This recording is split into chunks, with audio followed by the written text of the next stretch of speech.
afternoon and a very warm welcome to all of you. My name is Dharmendra Kanani. I have the pleasure of guiding, moderating this conversation on, some might say, a really geeky conversation on the grids package. But it matters to every citizen, business, and lots of communities across Europe and beyond. As I said, by the way, I just want to check, how many of you are here for the first time at a Friends of Europe event? First time? Oh, that explains it then, because our jingle that was specially constructed and created by our staff, I was expecting someone to bob to it, but no one did, because you've never heard it before. But that was a specially constructed one, I can assure you. So once you come back again, you'll recognize it. We meet at a time where global uncertainty couldn't be even, well, could it get any worse? Yes, it can. It does, every day, every week. And the matter of electricity and electrification is absolutely central and core to both Europe's competitiveness, but also the stability it can provide to communities and ensure that we're able to have an industrial base that's fit for the future. And this conversation is about how do we make sure that we think it through effectively in terms of what does the package mean for consumers, businesses, all of you in this room. And we have a star lineup for you. We have our classic mix of parliamentarians, we have the International Energy Agency, we have the Commission, and then we also have a private sector. We have Google right in the middle there. You'll notice that this man doesn't look anything like Mechthild. He's replaced the Deputy Director General. Tom has valiantly stepped in. He's an advisor on green matters, etc. in the Commission. So thank you for stepping in.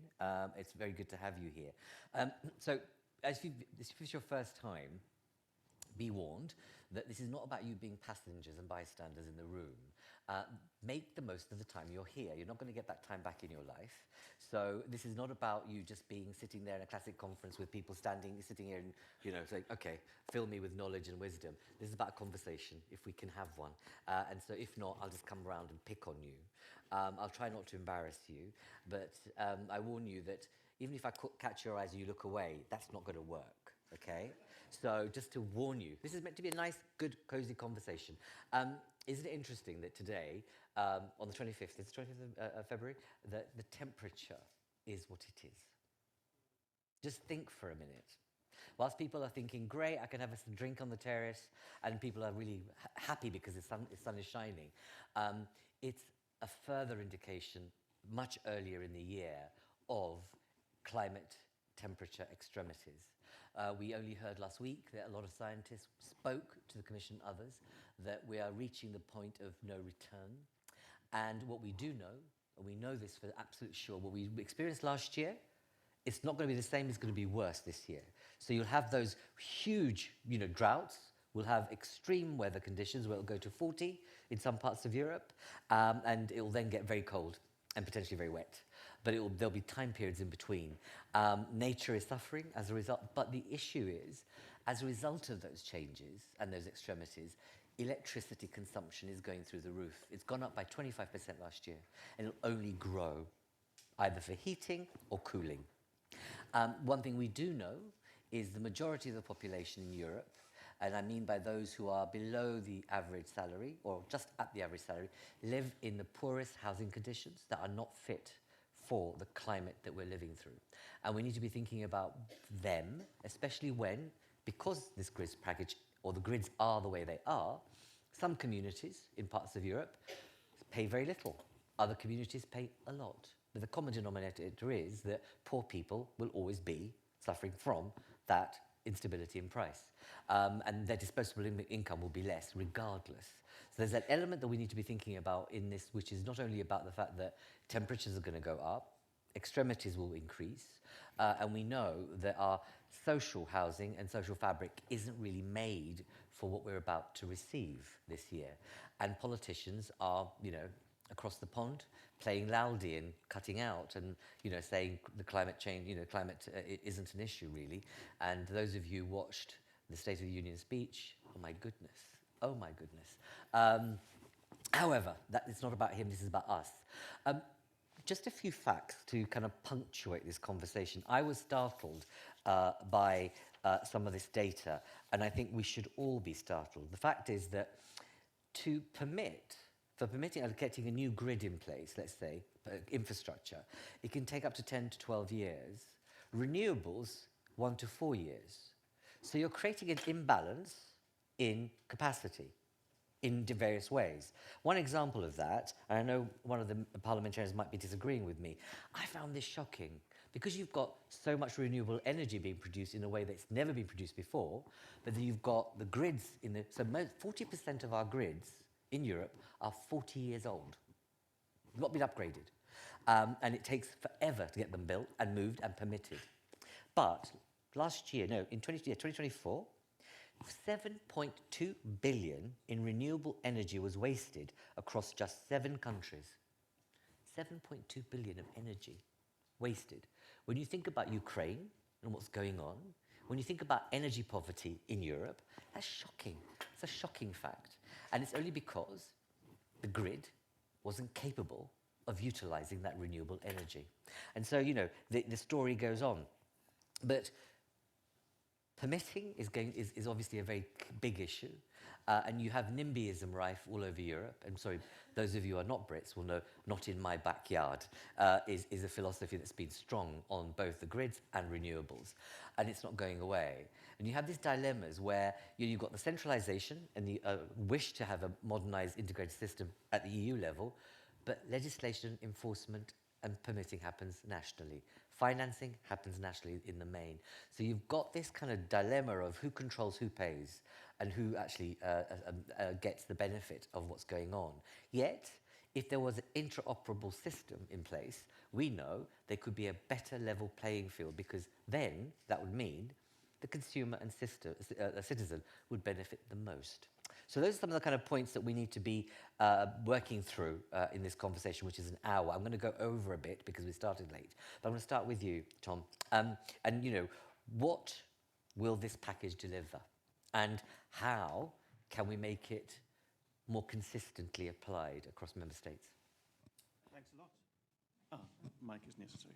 Thanks a lot. And thanks for that introduction, too, because you draw all the different themes together. And for the Commission as well, it's crystal clear that the high-level policy discussions we have with even the heads of state meeting in the leadership function to talk about energy prices and the way the market is working, there's a clear link from the way the market is working, from the way the single market is working, to what's not going right enough in grids. And that's the logic of the grids package. The grids are a critical part of integrating the single market, of integrating renewables, and making sure that the market is functioning as smoothly as possible, as efficiently as possible, so that system costs are lower and therefore energy prices are lower. So grids are a critical part of the market, of affordability, and of course of security. So the package comes forward with the 4 well-known elements to it. There's the planning dimension, the permitting you mentioned, the cost sharing, which is a critical part of the jigsaw, and there's a 4th bit. It's okay, you're forgiven. You've just stepped into the role. Thank you. It's okay. Connection guidance, thank you. So there's all sorts of good things there, and it's currently being discussed with the co-legislators.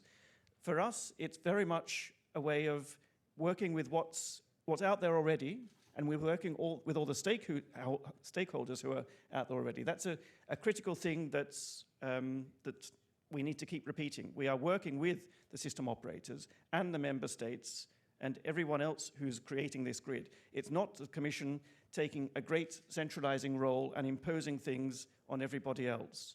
What we're doing is improving the way the current system works. We have a planning process. We have a 10-year network development plan, and that gets built by system operators bottom up.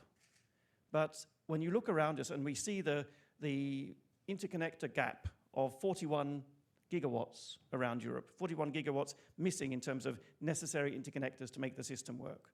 When you look at the connection queues for connecting renewables and for connecting new demand who want to electrify, there are ridiculously long queues, and there's a financing issue, of course, which makes addressing those queues difficult. So we know that the system is there, it's functioning, but it's not functioning fast enough or adequately enough to meet the needs of today, the needs of today where we have a much smarter grid with lots of bidirectional flows, not only across member states, but between distribution and transmission. That's become a whole lot more complicated recently. So the planning system has to bring that into it.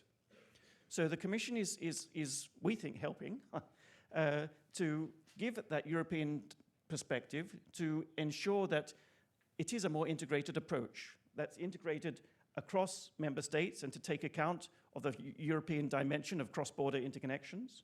It's also a matter of making sure that we interconnect all the different fuel vehicles, because we've still got to make sure that what we're doing on the electricity front is consistent with what's happening with gas, with hydrogen, with CCUS, and those infrastructure needs. So there's integration across member state, across fuel carrier, and I mentioned also between what's going on at the distribution level and the transmission level. And these are, well, particularly on the smart dimension of getting distribution and transmission to talk together, these are relatively new dimensions to our system. So there's a lot that needs to happen. So this is, the grids package is an effort to make, to bring all of that together, to make sure it is more integrated and coherent. Okay, I'm sorry, I'm going to butt in. Sure. This is not to emaciate the Commission, but what power and leverage do you have to make this happen? Well, we will have more authority once we adopt the grids package, so we look forward to rapid adoption. Yes. Will you? How? Explain to the audience. The EU has created ACER, and already we have the framework where with ACER, the national regulatory authorities, we work with we've created the ENSO-E and the other ENSOs. So these are the European institutions already who bring the expertise and the views of member states together at the European level and plan for the next 10 years how the grid, how energy demand and supply is expected to evolve, and how we plan our investments to match that need. That's the existing framework. We think it's a good starting point, but as I said, not adequate for the changed and urgent needs of today. So the grids package will amend the 10E legislation. It will amend other permitting legislation as well. And we're looking at the financing angle. And with those different tools, with the authority granted by the grids package, we will be working closer with the member states, both through their national regulatory authorities, system operators and so on. All the current stakeholders who currently create the framework will be around the table. This is a building up of the consensual approach. So is your political reading of the situation that there's more buy-in than there's ever been before by political leaders to do this harmonised, integrated approach? I think it's mixed, because on the one hand, at the very high level, we get everybody citing the Draghi report and saying the internal market is critical, and grids are a critical part of the energy internal market. But we're already finding in the discussion with the grids package that when you take it down to the national level, there are certain reservations. I didn't mention the congestion revenues, which is a touchy point. But again, for each of these elements, the congestion, the planning, it's not the Commission centralising, it's the Commission working with existing players to take congestion rents. We're going to be working with the member states and the system operators to say, okay, yes, spend all of that as you already are legally obliged to do on addressing your congestion and interconnectors. When there is a remaining amount, when there's a residual, let's not just disperse it. Let's make sure that's also focused on reducing congestion. So we're sort of a watchful eye to basically improve the existing system. That's more or less how I see it. Okay, all right. Okay, I'm going to move on, but what still occurs to me is that why would, the cats herd differently when they haven't herded before? Because what's in it for them as a result? What's in it for a member state to say, I'm going to reduce the permitting, I'm going to do this, I'm going to play ball in a way that I haven't been able to play ball in the past 10 years? The bottom line is lower costs, which is at everybody's top political agenda. If we are making the system work better, whether through the financing, the planning regime, the permitting regime, speeding things up, that's all making the system work better, which is lowering system costs, which feeds through to lower prices. Okay, Tom, thank you very much. Thank you. Laura, International Energy Agency has been clamoring from the kind of foothills at the top of the mountains about electrification for many, many, many years. It's been that's the thing. And not the panacea, but the driver and a pathway for carbon reduction in one respect. We live in a highly geopolitical world right now, and tensions are rife. We've seen, let's say, covert operations from Russia on, grids, even airports, etc. Everything in between. I'd like you to address two issues: the implications for grids in this context, the vulnerability, the necessity to secure them, but then secondly, what do you see as the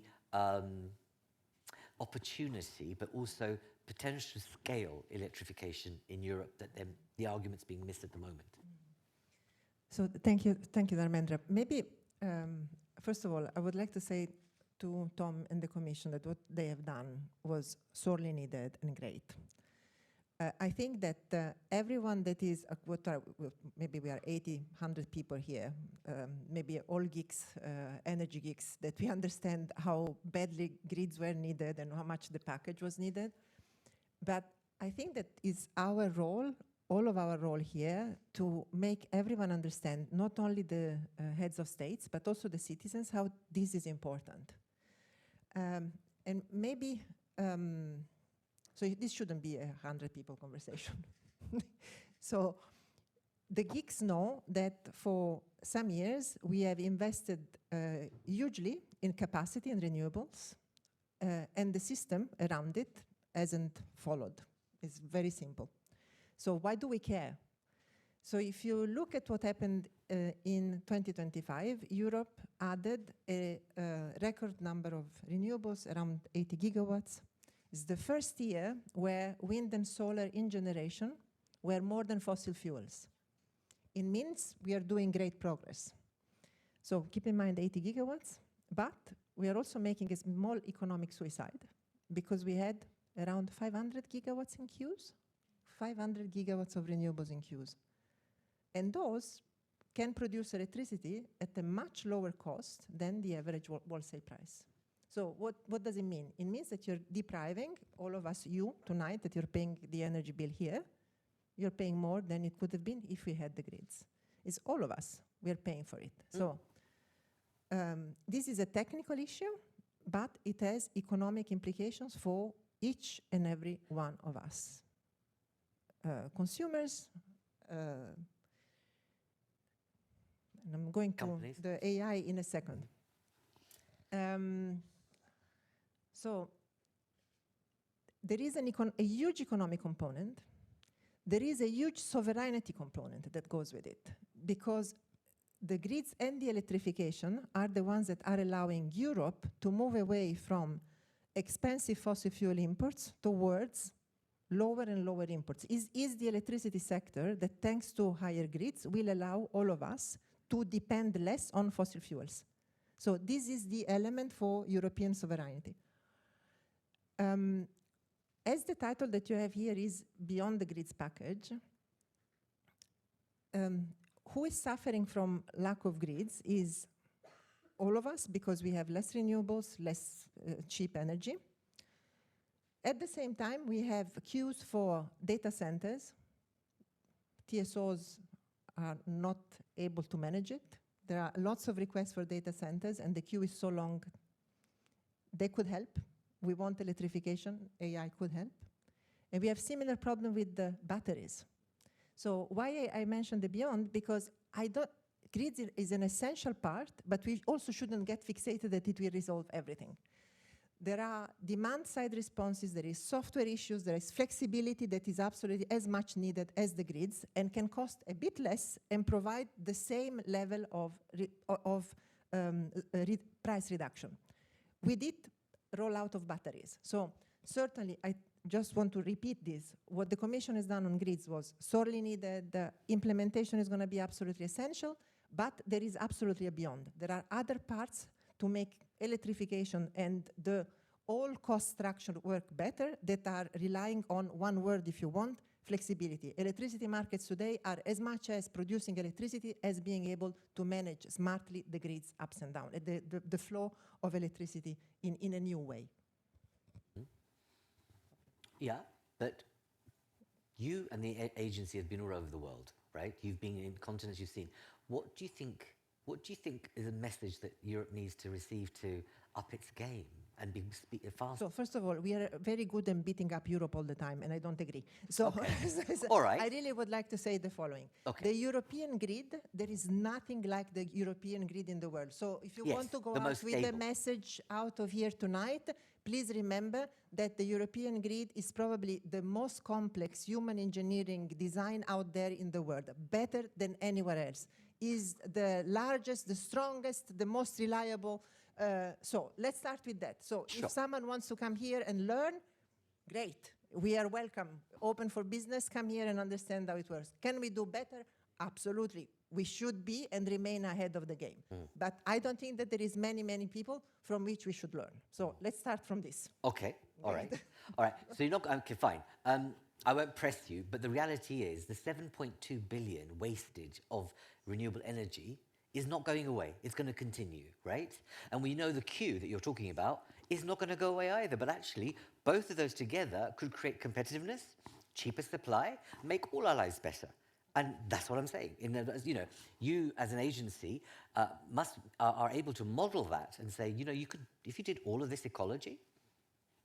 We have the numbers, and I can tell you that our expectation, if the grid package is implemented in a smooth way, if we are able to do, in fact, one fundamental thing is meeting our renewable targets by 2030, build the grids, benefit from what's going to happen in international markets. Okay. Electricity prices are going to go down. Okay. All right, I won't be too pessimistic, but, no, but it's just going to get hotter and poorer people are going to suffer more if we don't sort this out, in reality. And, it's okay for us in these hallowed spaces to be sitting here, but we won't be at the brunt of that. And that's why you need speed and agility to sort this out. So, no, absolutely, thank you. Before I'm going to open up soon, but I'm going to go to Google first, if I may. Wilma, what is it to be a good grid citizen, building on the point made by Laura? I know you like this term, and I I like really do. it too, so happy to expand.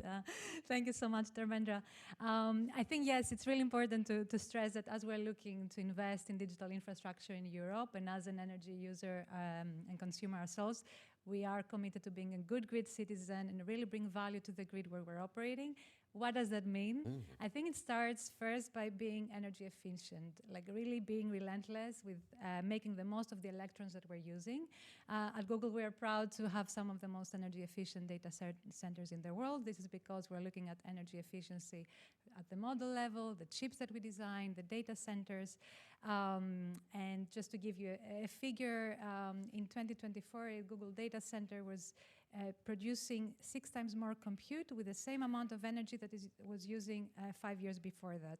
And even at the model level, a Gemini prompt today is using 30 times less energy than a year before that. So really investing on energy efficiency is key.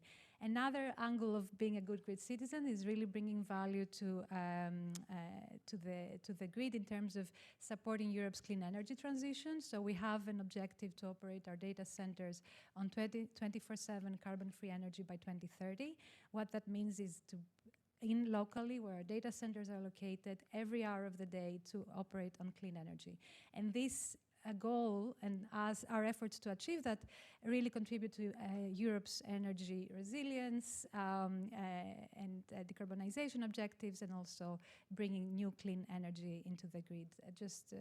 In Europe alone, we've brought 4.5 gigawatts of renewable energy.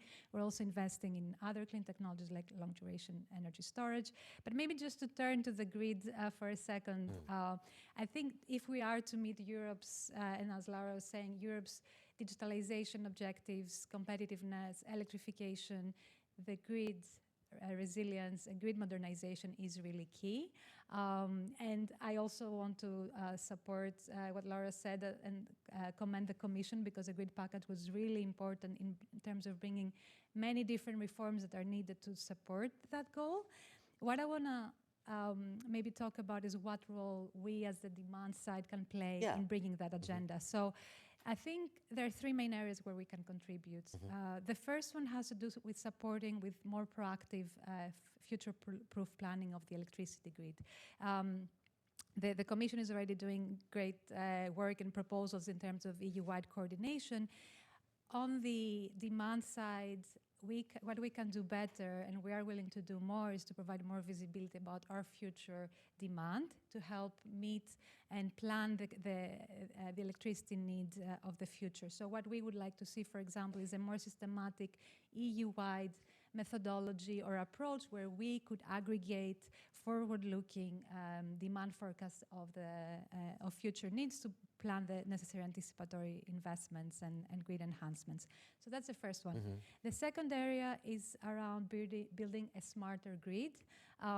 So because building a new grid takes years and we need the grid quickly, there is huge potential from grid enhancing technologies and digital technologies, which in just a few months, they can free up capacity in some occasions even That's up about to 40%. the existing infrastructure. Exactly. We have enough innovation to say we don't have to wait 10 years for a new grid. We could actually enhance the current one. Exactly. I mean, I think we still need to build new capacity, but while we do that, we can benefit greatly from enhancing the grid, and digital can play a big role there. And maybe just to give you a concrete example, at Google we have a project called Tapestry, which creates a virtualized view of the electricity grid and is allowing making models and predictions from milliseconds up to decades into the future, which can really help operators and energy stakeholders to make scenarios for the future and plan the grid, but also to day-to-day optimize the operations. And we already deploy that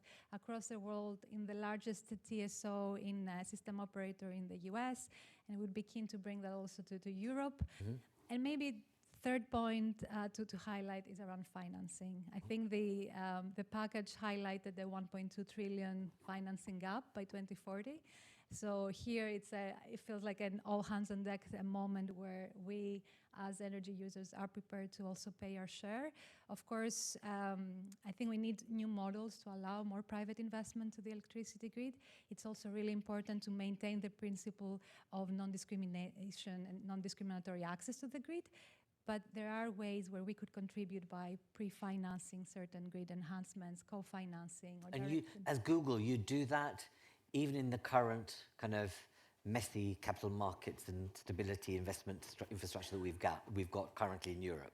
Or would that have to still be sorted, the single market sorted, then you'd invest? In Europe specifically, I think there's more to be done to allow this kinds of more like direct investment to the electricity grid, but there are models that we are also deploying in the US. I'm very much keen to see how we can bring that in Europe as well. And what's your political interface then? You know, in terms of all this good stuff you're talking about, right? And Google is, you know, household, you have reach, and you have innovation capacity. You know, your profits can really be put to good use, not just for profit, but for public benefit, if you like. Who's your interface? Is it people like Tom, or is it commissioners? How are you making sure that your message is being heard? And you've got two politicians beside you as well. So I think it's everyone is our stakeholder. So no, I think in terms of interface, because you need those changes like on the grids package. Ahead of that, we had lots of engagements with the Commission to make sure like lots of these ideas come on board, and we were glad to see a lot of it was covered. I won't claim like that was all just Google, but so that's important. What we're also in daily conversations with the system operators, because a lot of that, either the regulatory authorities, member state governments, all of these have to play together to make this change happen. Great, thank you. Thank you very much. Before I move on, I just want to check the temperature, ironically, in the room in terms of anyone dying to come in and ask a question. Actually, no, that's a terrible thing to say. Who is interested in saying something in response to what's been said? Lovely. Can I have a mic here, please? Anyone else? Don't hesitate. Wonderful. Yeah, I'm going to ask about the... Please introduce yourself. Okay, I'm sorry. My name is Gullen Carina Christiansen, representing the four northernmost regions of Sweden, like the north, the cold. Yeah, so just a question about the congestion fees. So if you just want to invest them in where there are collected from ordinary people, so why would they go over Brussels? We can do that ourselves. What would you like to see happen? I don't dare to say. Please, why because not? No, but quite honestly, we work for the politicians, and March 11, I know exactly what they think, because then they hopefully approved our position paper. But I know there is critique against the 25%. I know that it's a big critique from Sweden, and I know many other countries as well. So that's and it's a topic that is also easy to talk about politically. So it's easy understandable. So yeah. But you're not going to make a judgment on whether you agree with that or not. Sorry? But you're not going to make a judgment on whether you agree with that position or not. We will probably not agree with that suggestion. No, we probably will think that Sweden can do that itself. Okay. Yeah. Good Yeah. to know. We will probably think so. Thank you. Lady here, please. And we have a third person. Excellent. Hi, hello everyone. I'm Olympia from Enel, responsible for European Association. I have a comment and a question for Tom and Vilma and Laura as well, as you mentioned the data center. If we have a look to the grid package, a lot of emphasis given to the TSO. And as we said, a lot has been engaged to streamline permitting, but then when it comes to the relation to TSO and DSOs, as you were emphasizing also with the creation of the entity and so on, I think something missing in the text is that there's a third stakeholder, that is data center, that is linking directly to TSO for the use of energy. So I'm wondering why an order of priority has not been assigned to who should use the energy first, and especially if we look to the example of the Iberian Peninsula and what happened in case of shortages in the system. One of the main struggle for DSOs is that if the energy that they get was not included in the TYNDP, then they cannot get it more. But then you have a data center directly signing contract with TSO, and they get it actually. That's going back to Vilma's point. There should be a fair, level playing ground rather than a privileged one. Okay, great. And you work for an energy company. Yeah, I do. And so your view of the package, can you say?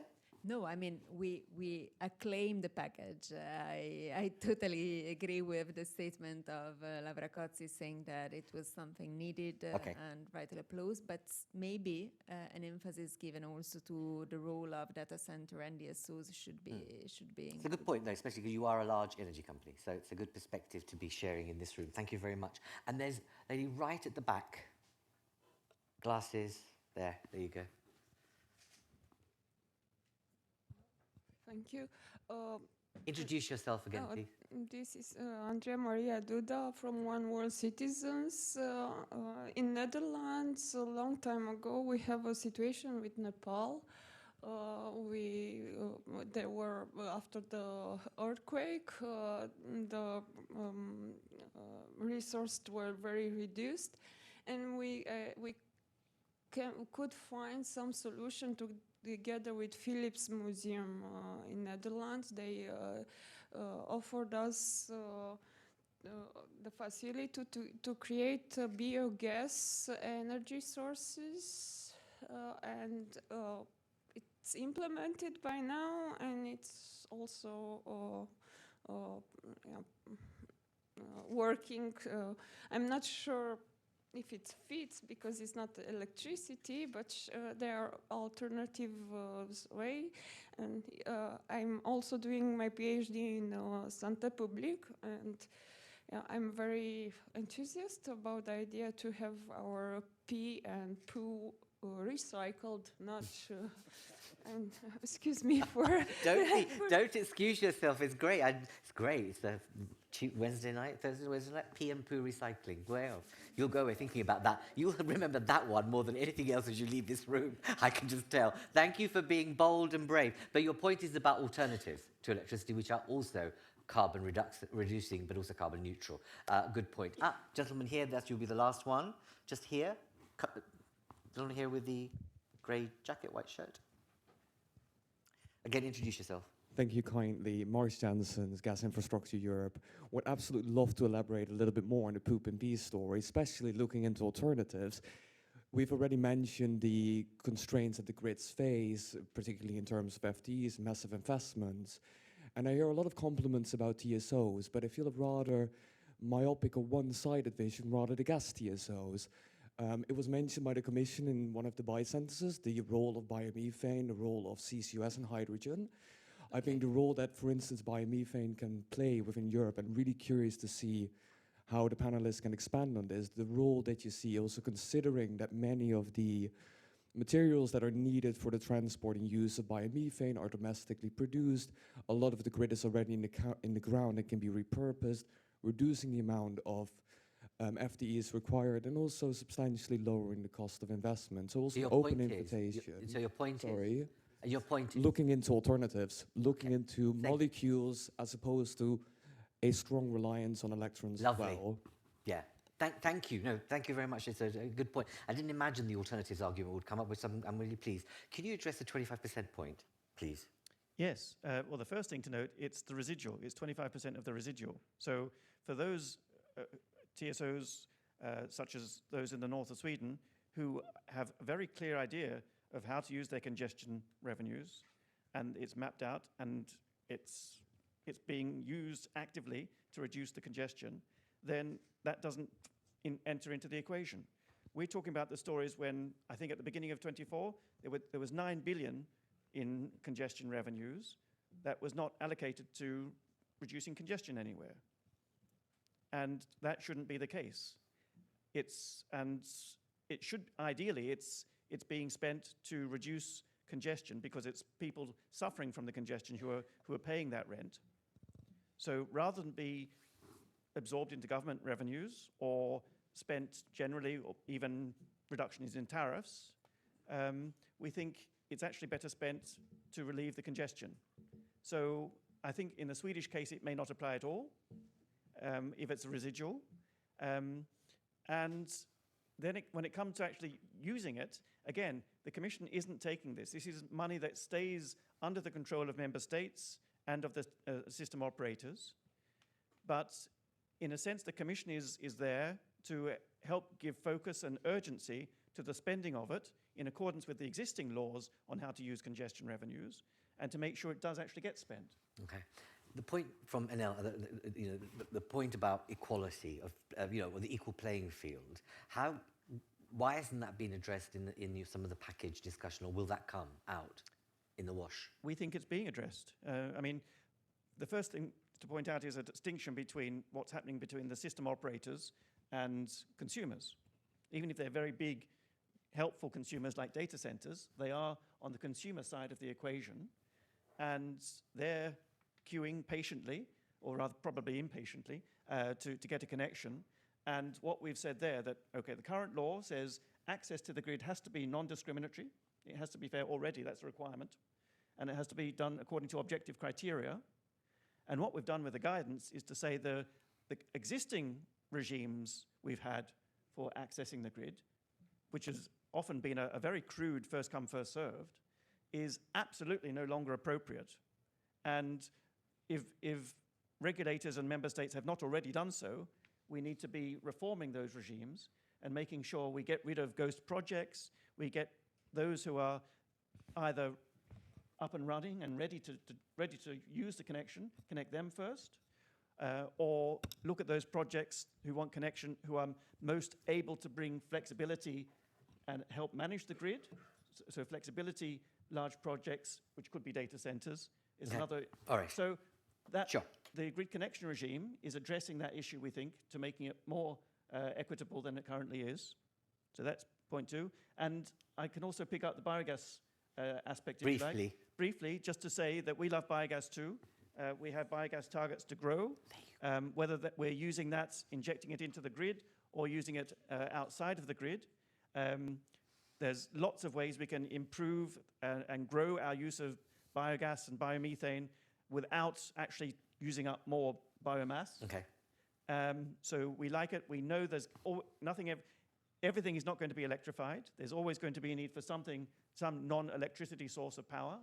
And biogas is a great decarbonized source to do that. Okay, great, thank you. I'm not sure if you two, in terms of the believability factor, I saw a bit of a cynical smile from both of you, but hopefully, believe the man, you never know, have hope. We're not going to talk about pee and poo any longer, because I've got two politicians who I've kept waiting for far too long. Thomas, I'm going to turn to you first. What, you know, the role of electrification, okay, in Europe, and you know, what's your perspective on the importance of that being moved forward, and what role do you think the parliamentary discussion will be about? Because you can read the political runes on this. Will there be division, hate, or harmony? All of the above. Okay. Since we're having the rugby tournament of the Six Nations, I would like to use a metaphor there, especially because the EU teams have been playing very well. When we discuss the electricity grids, we discuss the performance of the scrum half, so the number 9 in the team, and it's the one that is distributing the ball. But I think it's really important that we focus on the entire team, because the electricity system and the energy system more broadly, I mean, I'm making a rugby metaphor on Laura's point. We really need to focus on the entire team because those things are interlinked. So let me ask the audience a question. I will ask you to raise your hand if you believe that we consume more electricity now than before COVID. So do you believe we consume more electricity now than before COVID in Europe? Raise your hand if you believe that's the case. Okay. And now raise your hand if you believe that we consume less electricity now than we did before COVID. Okay. Collectively, you're wrong. We consume now significantly less electricity than in 2019. Why am I saying this? Because I must say that I've not dared to do the same quiz or, in the ITRE committee. Oh, you should. What a shame. It would be fun. I mean, at least a third would clearly get it wrong because they get the information from Elon Musk, so for sure. But to be on a serious note, we are having a discussion for like 45 minutes now. And the majority of the people were assuming that electrification was a reality, it was something that was happening. Electrification is not happening in Europe. We consume less electricity now than we did in 2019. We have a percentage of electrification that is lower than China, of course, but there is also lower than the US. There is more electrification happening under the Trump administration than under the von der Leyen Commission. So let's first look at this element. Okay, that's fine. So what do you do then as a parliamentarian? What needs to happen then? First, we need to have a coherent policy. And the thing is, we did have, in the past, a coherent policy called the Energy Union and the 255. Because the only way to address that in a way that makes sense, both geopolitically and from an economic and a system optimization perspective, from an engineering perspective, is to have a coherent approach. That was the Energy Union in 2015. That was the Fit for 55. On July 14th, 2021, one single day, 20 pieces of legislation looking at carbon pricing, looking at renewable energy, and a bunch of other stuff that I'm forgetting now, charging infrastructure, electrification of cars, etc. And therefore trying to push things in the same direction. What we had last December was on December 10, the Commission came up with an electricity package saying we need more electrification. And on December 16, 6 days later, they came up with the automotive package to slow down electrification. And now their discussion on the ETS review. We have one commissioner that made a silly press announcement in January that destroyed the capital valuation of fertilizers company. We have now the French and the German presidents that are saying very silly things about the ETS, and therefore are really scared about where the ETS review is going to go. And if you kill the ETS, if you do what Business Europe has been claiming, which is to kill free allowances, then you won't have electrification of the industry. And so at the end of the day, what I fear is that those things are being discussed in isolation in the Commission. The Commission does not have, at the political level, the Commission does not have a coherent discussion. If you had that, you would do the same that you did under von der Leyen 1 or under Juncker. One single day, one package, 20 legislation that are coherent. That is not what is happening. But you're okay, fine. You're the counterbalance. You're meant to be the check and balance of power and governance as a parliamentarian. Tell us what you're planning to do with other parliamentarians to rectify or push and nudge in the direction we need to have. My proposal is for Parliament to wait until the Commission has finished to propose everything, including the governance regulation. Okay. And then we can discuss that as a package. It would have been easier if the Commission had done that work. And here again, I'm not asking the Commission, I mean, it's not rocket science. I'm asking to do under von der Leyen 2 what has been done rightly under von der Leyen 1 and what has been done rightly under Juncker. So I'm not asking for the moon now. I'm asking for something quite basic. Because in this parliament, we risk discussing these pieces in isolation. That's what is happening currently, to be honest. And we also risk to end up with different majorities pulling different parts of the energy system in different directions. So, I mean, we risk building electricity highways to nowhere, because there won't be the demand if we kill the ETS like many want. There won't be the demand if we kill the electrification of cars if many want. So to conclude, like, I think we need to agree on a basic principle that I'm a social democrat, but I think this is also a very EPP principle. You reward the innovators and you punish the laggards. That should be the principle that should drive us. And if we do that, then finally, by the end of the year, hopefully we can have a discussion on the entire system, on the entire rugby team, not just how we can increase the performance of the scrum half. Thomas, have you raised this point already publicly? And have you had a reaction? Full disclosure, I proposed that as an op-ed for the FT, but they did not respond, so I'm looking, you know. but hopefully it will get published by another article. If no one else takes it up, just come to us. We'll publish it for you, don't worry. It'll be a great piece to have. Thank you very much. Last but not least, Michael, in terms of thinking about what you've just heard from your colleague, fellow parliamentarian,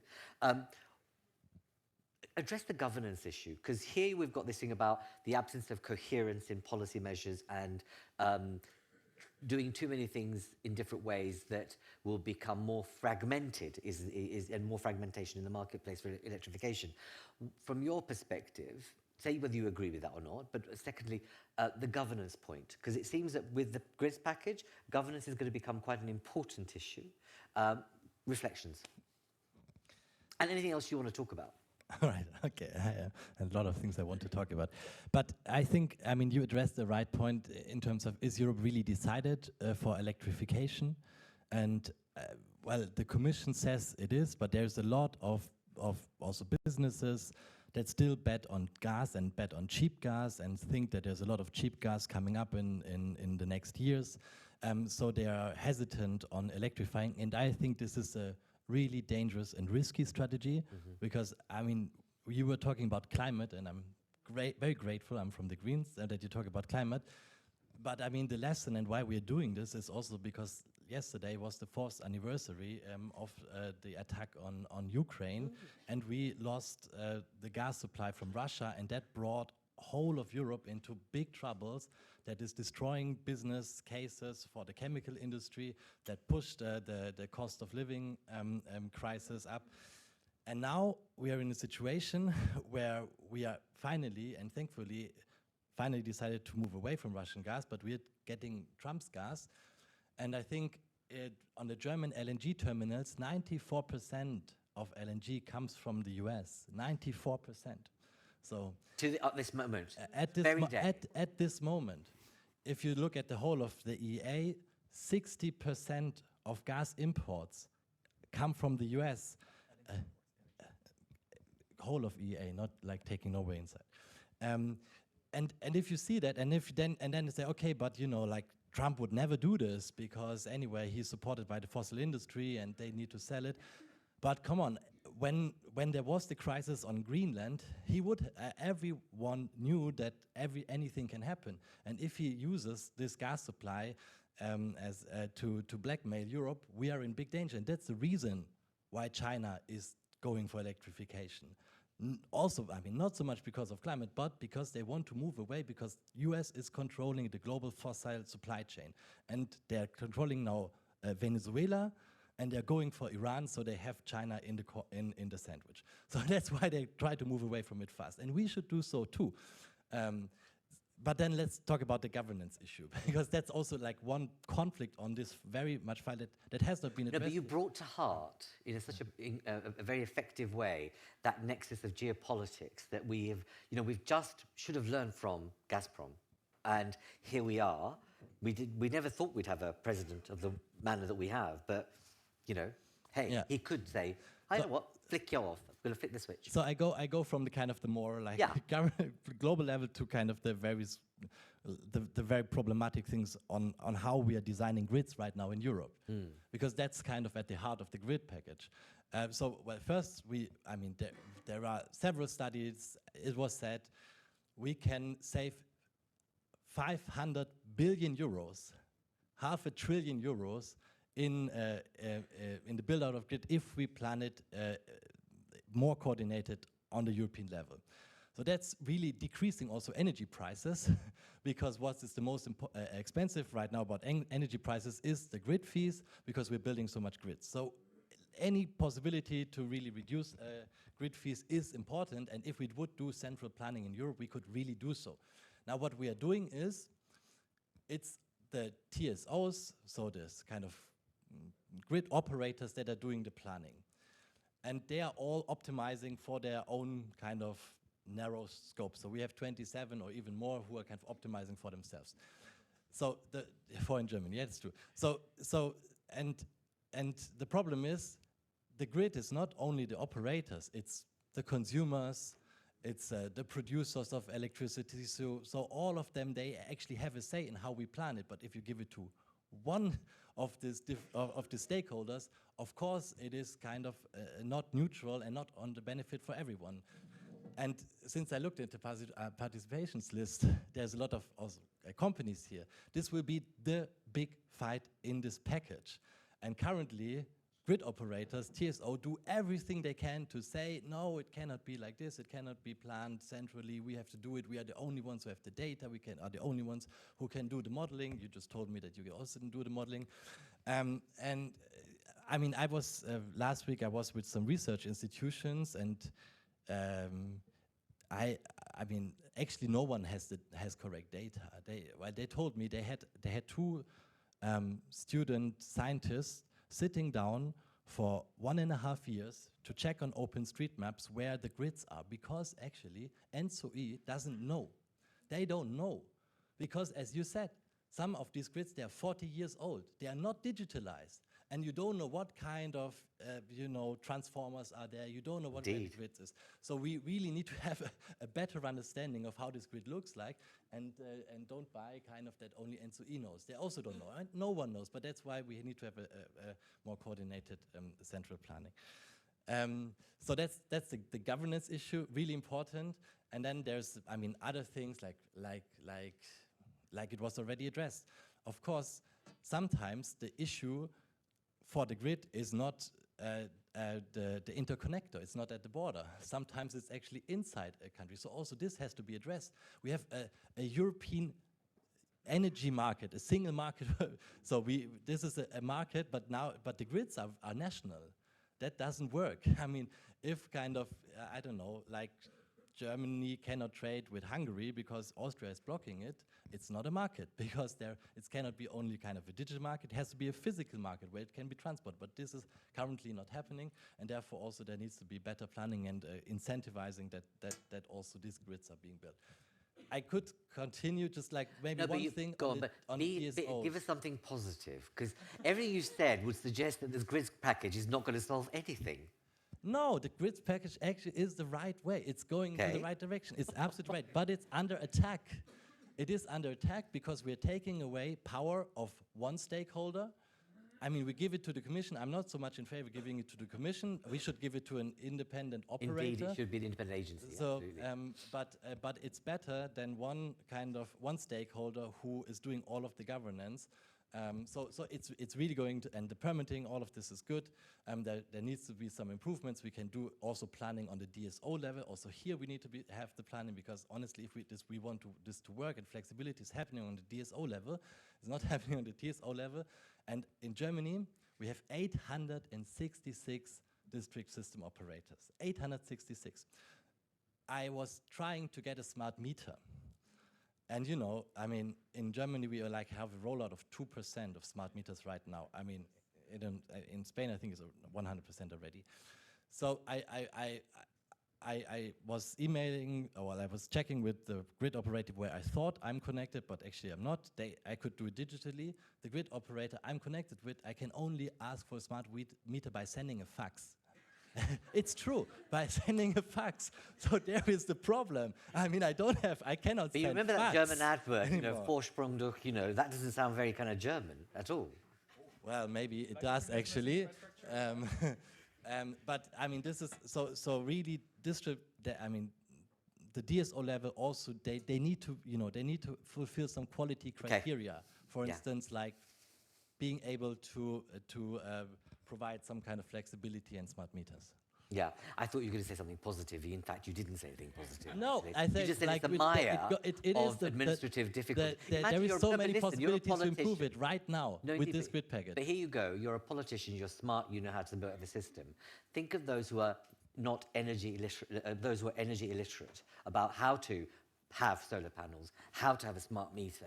If your experience is that, there's a kind of 25%, 35% of the population that will be lost in terms of adopting new types of energy because municipalities are not really doing the right thing. You want to come in on that? You want to challenge just that? one thing, Yeah. like the German population is convinced, absolutely. I mean, we just have recent polls saying what is the best thing to do to lower energy prices. 80% say renewables. Even 68% of voters of the Conservatives say renewables, and only 40% say, I don't know, nuclear. So they are convinced, and that's like a positive thing. You know, this balcony solar, I mean, everyone in Brussels was laughing about it.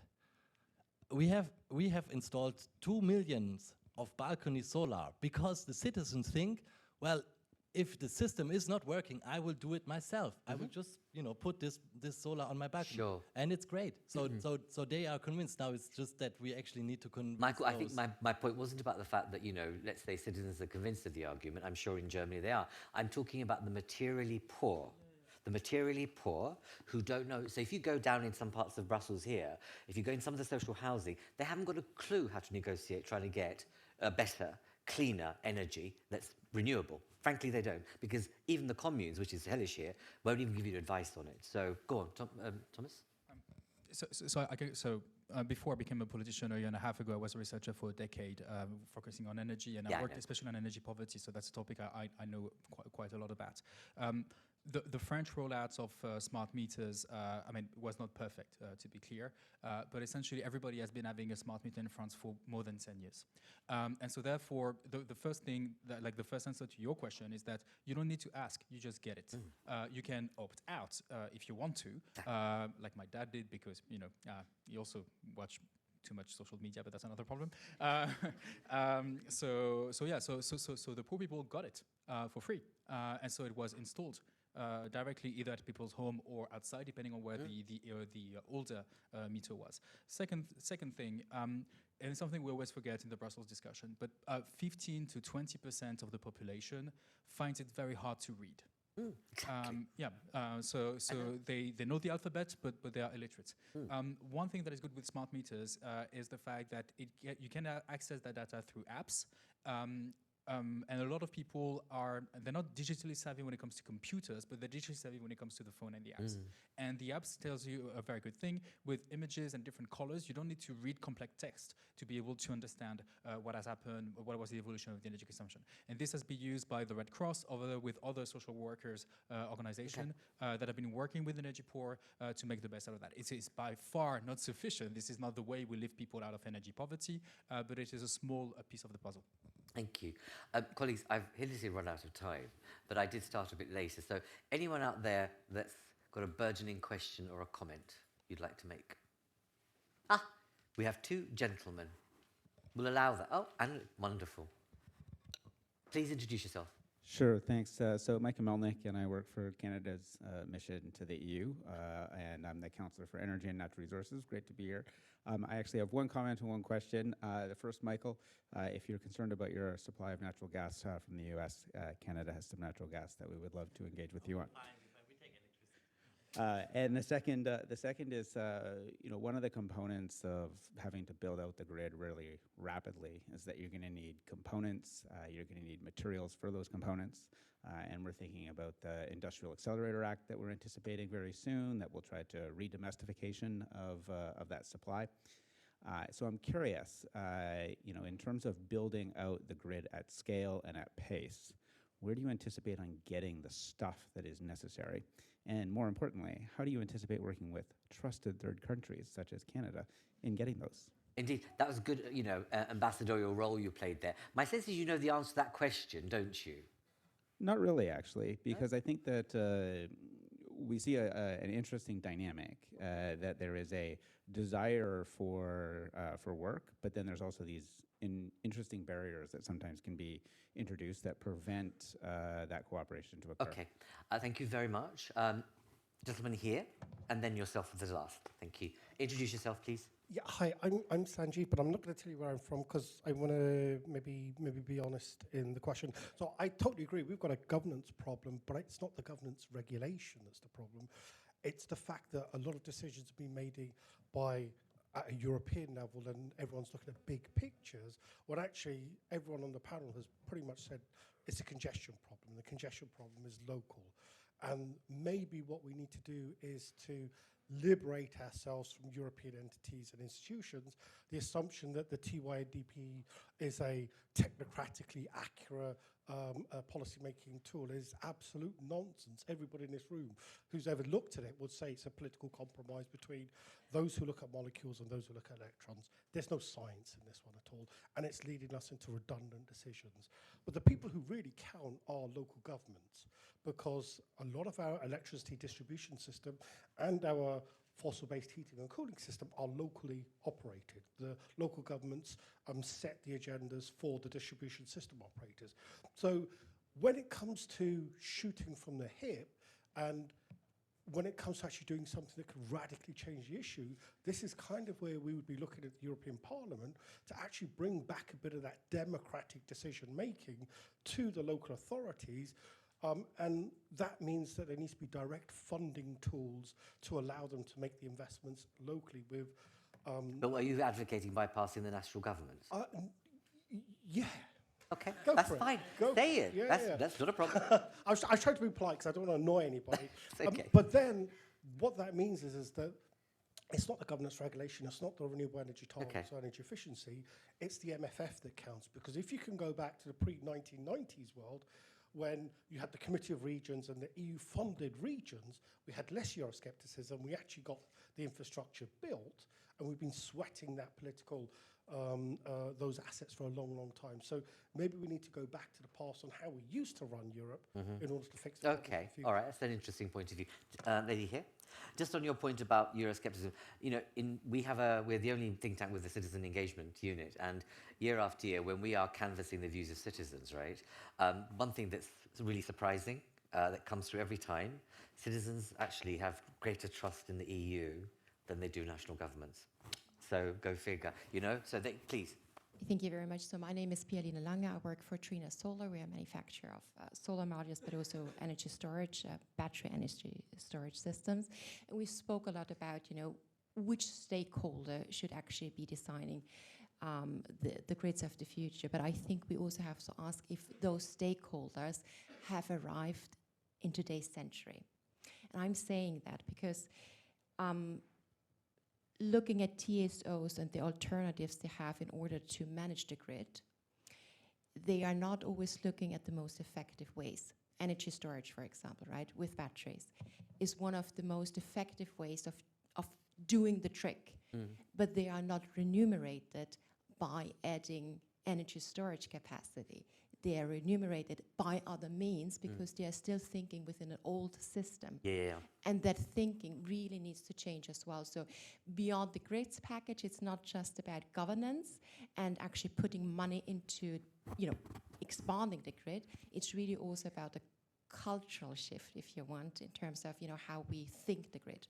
So Thank no you. question, it's a comment. No, but very good point to be made. I'm going to give all of you like 120-second, you know, 120-second comment opportunity to kind of conclude this discussion because I'm already well over time.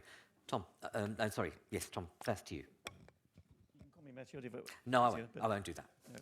No. So I've got 60 seconds. Well, no, I hate that kind of. I'm not like that. Have a session. Say what you need to say, but don't make it into a long speech. That's all.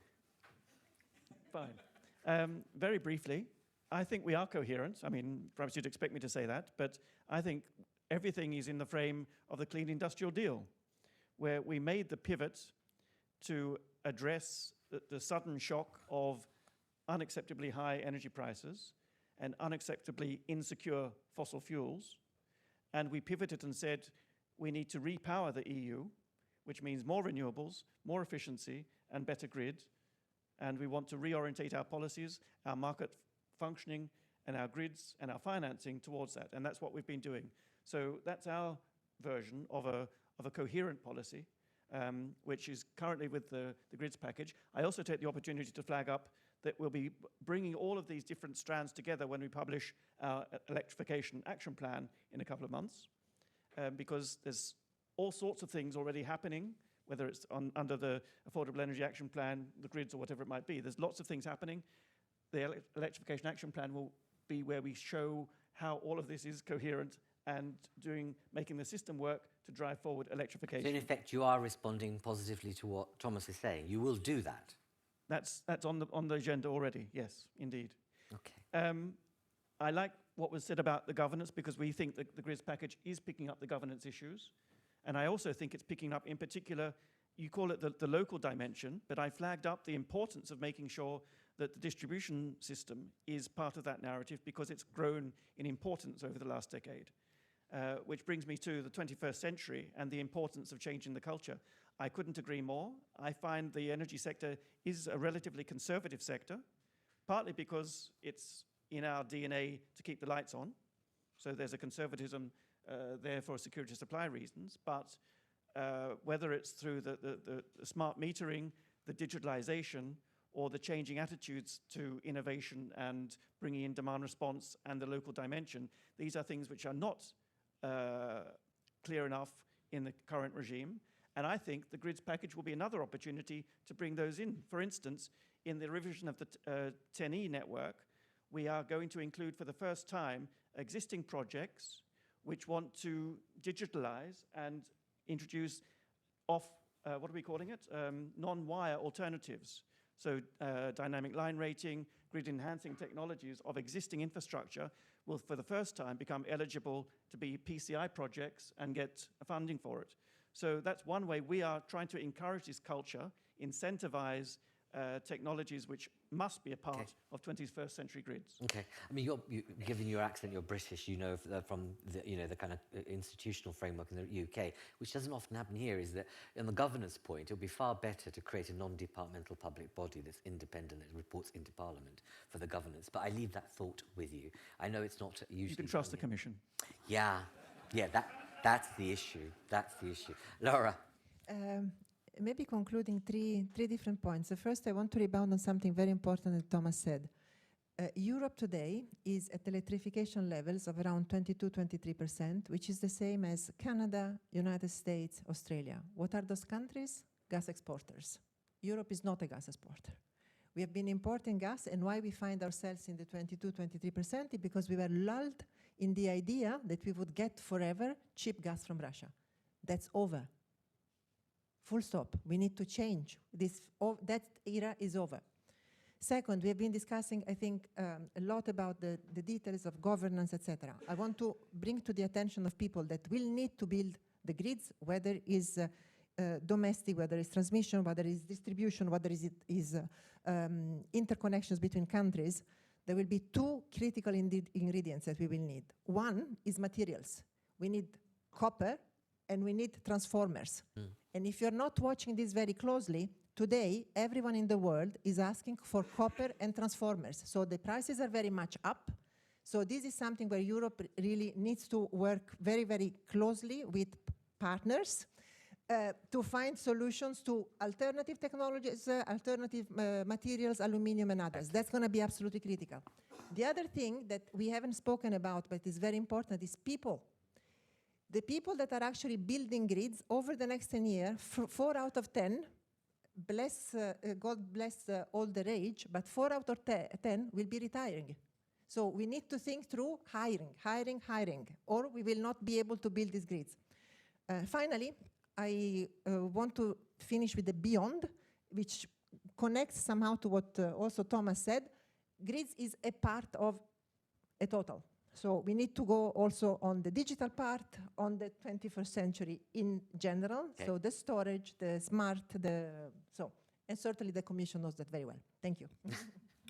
Zara, thank you very much. Vilma. Thank you. Just a couple of thoughts. First, I wanted to respond to the colleague who raised a question about, or the point about data centers, but I see she's left, but maybe I'll still make the point that indeed we're not jumping the queue. We are patiently or increasingly impatiently waiting in the queue. So very much welcome the shift away from first come, first served. What we want to emphasize is the need to have objective criteria in terms of like how mature is a project, credit worthiness, control of land, these kinds of things to make sure speculation removes projects from the queue. And maybe just the final point, just to like reiterate, and also, Michael mentioned that as well, we need more voices in this discussion. I think the demand side has a big role to play. We are part of the 21st century. We have solutions on many of those topics, so very much want to be part of the conversation. So I'll also make a small plug that we recently also joined forces with other larger electricity consumers to form a new coalition. It's called the Green Industrial Grids Association, really to bring together the voice of those of the demand side and bring solutions to the grids related topics. I feel another debate coming on with Google. Excuse me. Especially on, I said I feel another debate coming on with Google on that particular association point. Please, briefly, both of you. You don't have to be, welcome your commentary. But I mean, maybe one thing, I mean, great that the Commission is doing it now, but we are talking, I mean, since the beginning of the mandate about the Clean Industrial Deal, the IAA, which is kind of the centerpiece of the clean industry, is now delayed for the third time. And if you would really address it in a wholesome way, it's what you said. I mean, there's other things, skills, there was these components in the, like, the big price driver are these components because there's so much demand, but the same supply, so it just goes up. And there's no industrial strategy to actually, you know, increase the components production, because that would actually drive prices down. So it's still a little bit kind of only pieces, but not a wholesome approach to it. So that's maybe something that that needs to improve. But here maybe Canada can help, certainly not with gas, but maybe with components. And lastly, I absolutely agree. Grids are very political. I mean, the way you build it, it is not a technical thing. It's really political, and that's why also I think this grid connection queues, we really have to think about it, how to do this in the best way. And because, you know, like there's Google and great data centers, but then there is maybe a hospital, and then there is electrification of a steel company, and then there is a producer. So someone has to decide. And there's some people that say, let's auction it. Of course, when we auction it, Google always wins, but that's not possible. Yeah, but that's just ridiculous. It's very lazy policy thinking. There are enough bright minds in exactly. Europe I'm just saying, to create an objective it is something criteria. that now the Commission gave guidance, but I think it's so political that we actually really need to talk about it, how to do this, and how to do this in the best way for the Commonwealth. But there's also Vilma's point about the fact that there is now innovation to enhance the current grid network, and perhaps there's a solution there to a certain extent. It is certainly one solution, but certainly we need to connect also a lot of more players. Thank you. Finally. I love the economic historian Adam Tooze. He has written a wonderful book recently on electrostates and petrostates. And I think we need to have that discussion on what type of system do we want. There is in Europe a rising fossil fuel nostalgia. Nostalgia for the gas boiler, nostalgia for the internal combustion engine. If we choose that model, we choose servitude vis-à-vis Russia and or the US. And at least Trump has a rational policy when it comes to that. No, really. No, I know what you mean. Like the US is a net exporter of oil and gas, and their plan is energy dominance. And who do they want to dominate? Us. Clearly. So at least they're rational. Then if we agree that we don't want to be the slaves of Donald Trump or Putin, then we need to become an electrostate. There is another electrostate in the world, that is China. That has obviously a very different political system than ours. And so what I think is that we need to become an electro-democracy. We need to be the first electro-democracy in human history, and through that, us Europeans be the leader of the free world. And how we do that? Not alone. We do that with our partners, with the middle powers. We do that with other countries that also need to become electro-democracies if they want to survive the 21st century. It's big countries like Brazil and Canada. It's also smaller democracies like Senegal or South Africa. It's also very advanced economies like Japan. And if we do that, then we can not only tackle issues of the grid, of renewable electricity, of electric cars, but we can also build a 21st century that will be more climate friendly and more free. Indeed, you could actually build those, if you entwine it with your trade policy and your international relations and foreign policy. I love your notion of electro-democracy. I mean, you could create an alliance of many countries across the world that would be on the button around that. I need to end, and I've been saying, oh gosh, right. You want to say something about IIA, and I'm letting you say that. Could you pass the mic back, because I'll fudge it. All I wanted to say that it is coming, and it's going to strike... Say what the acronym means for the people It here. means the Industrial Accelerator Act, where we are going to get the right balance between onshoring some of the manufacturing capacity we need to drive forward the ongoing clean tech revolution, and whether it's building our own grids or building our own tech. But that's a balance that we strike in a context of international trade, and that's what we're finally tuning. We love trusted third countries, so glad that Canada is in the room, because it's the Accelerator Act will be looking at the global picture, not just the European picture. Indeed. And when's it likely to come out? Next week. Great. Great. I can see that you are, you're full of joy, optimism, and hope on the IAA. Colleagues, I'm sorry that I've run over so much time, but I hope you agree. Well, let me know. I hope you found it provocative, thoughtful. I've got a lot of nodding heads. Thank you. Thank you that you enjoy. Thank you. Thank you. But, these phrases of electro-democracies, a good grid citizen, and pee and poo recycling. Just remember that nexus as you leave. Thank you very much for being with us. Thank you, our speakers. There are drinks outside as well. So if you need to just nourish yourself, please feel free to do so. Thank you very much.